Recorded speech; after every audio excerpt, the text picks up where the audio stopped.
मैं हूं अमित अजरावत और आप देख रहे हैं जम्मू संवाद।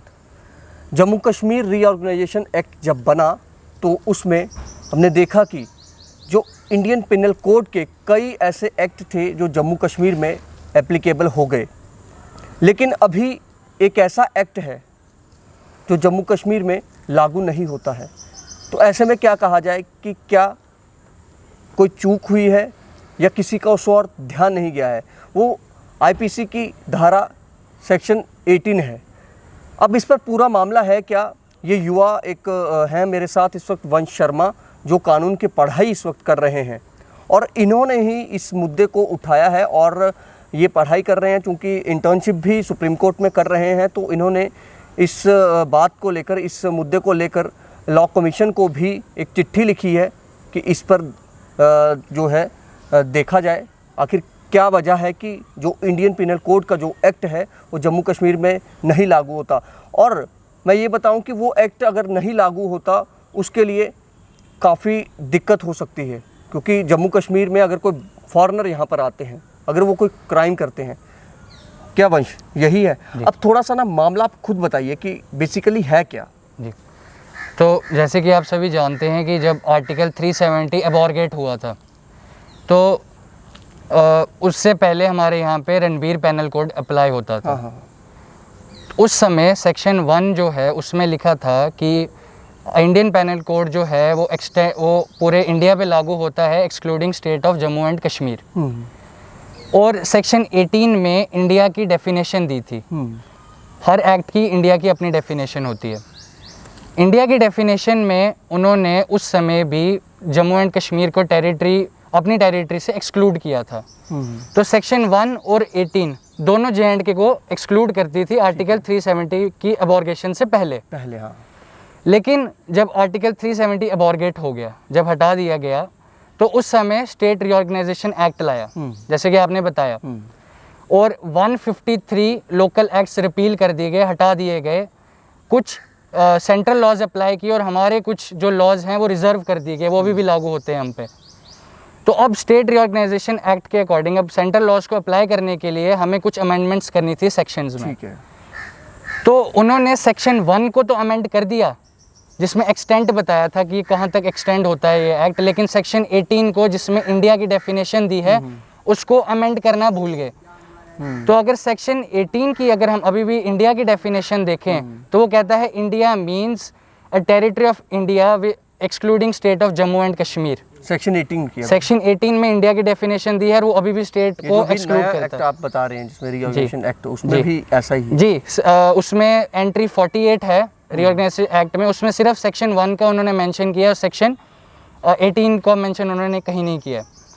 तो अब इसमें अब ये क्वेश्चन आता है कि क्या आईपीसी हम पे अप्लाई होता है नहीं होता, क्योंकि आरपीसी तो होता नहीं है। तो मैं वही पूछ रहा हूँ कि अब सेक्शन 80 के तहत किस किस तरह के मतलब जो अपराध हैं, जो मामले हैं, वो किन किन लोगों के द्वारा किए जाएं तो उन पर ये लागू होता है, वो बताइए। तो एनी हाउ हम पे आईपीसी एप्लीकेबल होता है, इंडियन पैनल कोड एप्लीकेबल होता है। वो क्योंकि हम इंडियन सिटीजन्स हैं according to constitution of India.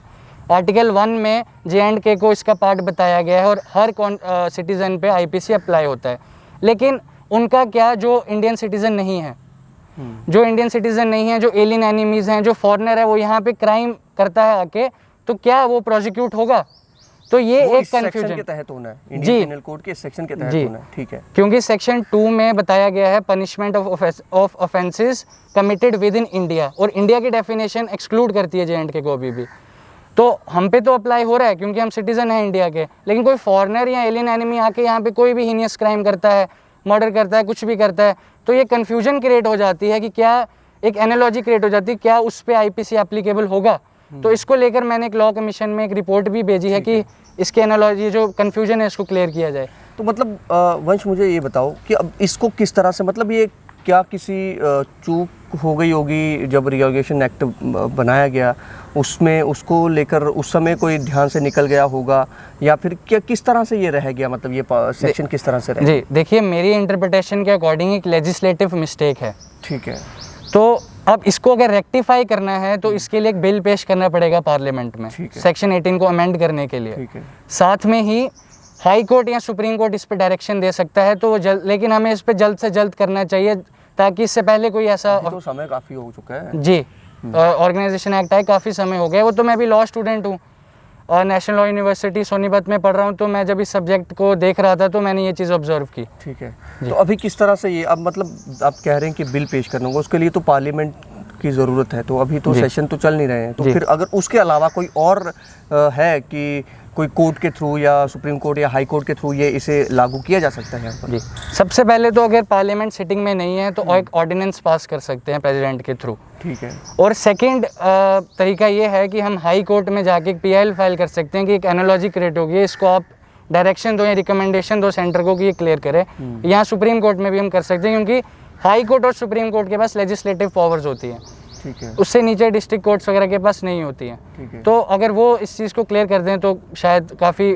अच्छा हो जाएगा। ठीक। अच्छा वंश, ऐसा भी मतलब हो सकता है कि अगर सपोज़ कोई बाहरी देश का व्यक्ति को यहाँ पर आकर कोई क्राइम सपोज कर देता है, उस पर वो ट्रायल भी चलता है, कोर्ट में भी मतलब ट्रायल चल रहा है, सारा मामला चल रहा है, तो उस दौरान भी कोर्ट ये फैसला दे सकता है, कोर्ट कह सकता है कि क्योंकि अब किस सेक्शन के तहत आप यहाँ पर उसको सज़ा देंगे, RPC तो यहाँ पर है नहीं है, अब IPC की सेक्शन 18 जो आप कह रहे हैं जिसको जम्मू कश्मीर से एक्सक्लूड कर दिया गया है वो भी नहीं है, तो फिर उस सिचुएशन में, उस स्थिति में कोर्ट क्या करेगा?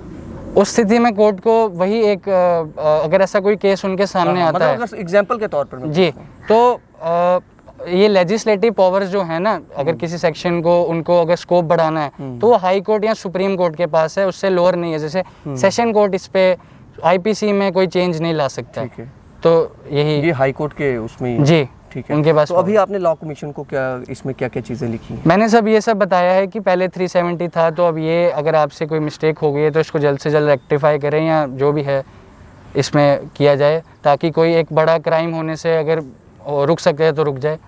वैसे आपको कैसे, मतलब आप रूटीन ऐसे स्टडी कर रहे थे इस एक्ट को, या आपको ऐसे कोई आपकी स्टडी का ही कोई पार्ट था?